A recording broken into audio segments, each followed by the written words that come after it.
Bien, y ahora monitoreamos un poco el Congreso, cómo va en sus temas, ya no el tema político, en el tema de producción de leyes, en el tema de riesgo político regulatorio para diversos sectores de la industria, ¿no? Primero tenemos, pues, nuevamente, como lo hemos dicho en varias oportunidades, un escenario complicado para buscar consenso en un parlamento, pues, con 13 grupos políticos, un parlamento que se inició, me parece que fue con 6 grupos parlamentarios que fueron los que eligieron al pueblo, ¿no? El pueblo eligió tantos cumplían los requisitos para ser grupos parlamentarios y se acabó. Pero acá en el país, pues, el transfugismo se ha vuelto una institución permitida gracias a que el Tribunal Constitucional, no el anterior, en algún momento determinó que esa ley contra el transfugismo era inconstitucional. Creo que debemos volver a revisar nuevamente ese tema para evitar lo que ha sucedido, que tenemos un Congreso altamente fragmentado con 13 grupos políticos cuando debía ser 6, que fueron los que la voluntad popular eligió en su momento. En España, les dije en algún momento, el Congreso elige, la ciudadanía elige, las bancadas que se deben formar, pues cumplieron los requisitos, puede ser 5 o 6, eso se mantiene hasta el final de ese periodo parlamentario. No puede aparecer ninguna otra bancada. Si alguien se retira de una bancada, pasa a un grupo, como el de no agrupados que hay acá, y se acabó. No es que pueden reacomodarse y formar nuevos grupos. Acá el 90% de todos los grupos que han aparecido luego de las elecciones son fragmentaciones de grupos de Perú Posible, grupos que llevaron a Pedro Castillo al poder y que por intereses propios, por no haberse dado cuotas de poder, terminaron formando sus propias bancaditas, ¿no? Ustedes tienen diversas bancadas que todas son de la misma línea, solo con intereses políticos y en algunos casos, como se está viendo, crematísticos distintos, ¿no? Adicionalmente, tenemos un Congreso que en el 51%, según otros registros que llevamos nosotros, de las votaciones vota a favor de las propuestas que se presentan ante el Pleno, un 26% de veces, o sea, la cuarta parte vota en contra, y el resto, pues, se abstiene o se ausenta, ¿no? No es un Congreso que bloquee todo, es un Congreso que creo que en más de la mitad, como les decía, va en positivo en las normas que se van proponiendo. Y en el gráfico que vemos en continuación, vemos cuán positivos son los votos, o cuántos votos a favor, quiénes son los que más votan a favor de las propuestas. Y tenemos Acción Popular con 58% de veces, Alianza para el Progreso 61% de las veces vota en positivo, Avanza País 58% de las veces, Fuerza Popular 60% y Renovación Popular 54%.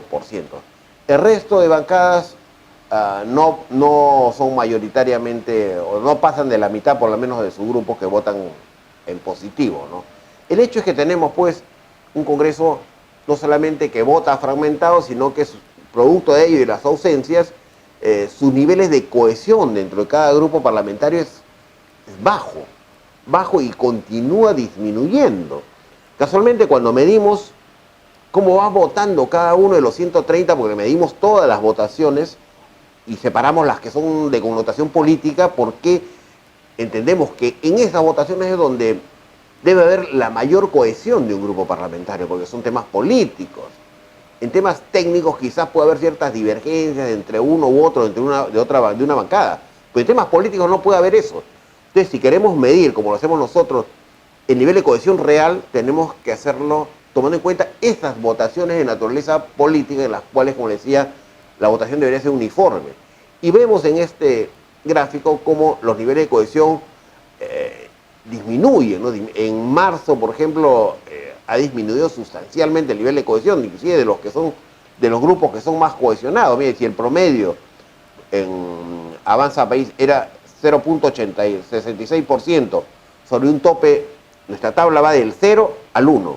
Mientras más te acercas al 1, mientras un grupo más se acerca al puntaje 1, tiene mayor nivel de cohesión. Si tienes menos de 0.5 para abajo, pues estás pobreza en nivel de cohesión, tu bancada es muy débil, muy frágil, y esas bancadas son precisamente las que luego se fragmentan, en las que hay más transfugismo. Nosotros hemos podido detectar con anterioridad al retiro de parlamentarios de algunas bancadas quiénes eran los que se iban a retirar, porque vamos midiendo permanentemente y nos damos cuenta quiénes van votando en contra. En el caso de los niños es evidente, pero hay otros casos que no se ven a menos que hagan el análisis que realizamos, que es votación por votación, y vamos viendo quiénes se comienzan a apartar de las ideas centrales de los grupos políticos. Pero le decía, en el caso de Avanza País, que es el grupo más cohesionado en estos momentos, tiene un nivel de 0,66% de cohesión sobre un tope de 1, como les dije. Pero en marzo disminuyó. En marzo bajó a 0,56, 10 décimos por debajo de lo que tenía en promedio. En Fuerza Popular, que es el segundo grupo más cohesionado, con 0,64 como índice de cohesión sobre un tope de 1, vemos lo mismo, ¿no? Sí, pues vemos lo mismo, mayor todavía, 0,44, disminuye de 64, ya 20 décimas disminuye. Entonces, los niveles de cohesión, conforme avanza la legislatura, el periodo anual de sesiones, comienzan a disminuir. Es lógico que ocurra a veces en algún tipo de bancadas, pues en bancadas altamente cohesionadas y con ideas muy firmes como son pues Avanza País, Fuerza Popular, quizás no debería verse ese tema de fragmentación. Y luego pasamos a ver cuáles son las comisiones dentro del Congreso que son más sensibles y tienen la mayor carga de proyectos altamente sensibles en muchos casos para determinados sectores o industrias, en fin, ¿no? Y tenemos a la Comisión de Economía como la que alberga la mayor cantidad de proyectos que son sensibles para determinados sectores, determinadas industrias. Está también pues la Comisión Agraria, la Comisión de Transportes que le sigue, Defensa del Consumidor, Vivienda, en fin, Energía y Minas también, por cierto, que si la unimos a pueblos andinos, porque generalmente los proyectos, o generalmente no, pero muchas veces los proyectos que van a Energía y Minas, que tienen que ver con minas, los vinculan a temas que tienen ambientales en pueblos andinos. Entonces, por eso es que se colocan en estos gráficos. En la Comisión de Economía, por ejemplo, tenemos 12 proyectos de ley que tienen dictamen, 5 que están aprobados, 1 en la agenda del Pleno, 1 en debate en el Pleno y 2 en reconsideración, me parece. El 84% de los proyectos que están en la Comisión de Economía aún no han sido vistos, están en estudio. Son pocos realmente las comisiones lo que se puede aprobar porque la carga que llega de proyectos es como si llega a una fábrica de chupete. Los congresistas creen que son mejores mientras más proyectos presentan. Y ese es otro tema que tiene que reformarse ese pensamiento, ¿no? El tema tiene que ser cualitativo, no cuantitativo. Mientras más proyectos presentas, inocuos, y algunos tienen todavía la sinvergüenzura de presentar, van a hacer una modificación de un tipo o de un capítulo, y no presentan un proyecto de ley modificando los artículos de ese capítulo, de esa norma, de esa ley, de ese código, sino que por cada artículo presentan un proyecto para tener más proyectos. Esto viene pues desde antes, me acuerdo, algún congresista pepecista que hacía eso también, ¿no?